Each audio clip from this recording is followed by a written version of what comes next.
miandry antsika ny zotra régionaly avy eto amin'ny tanànantsika.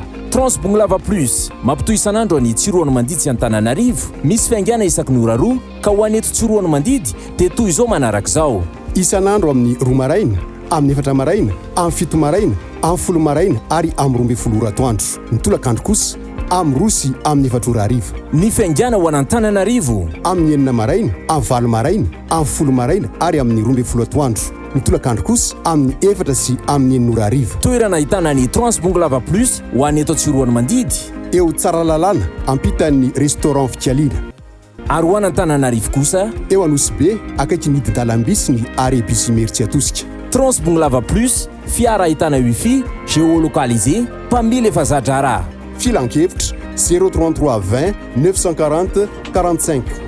Bongolava plus Sondinama.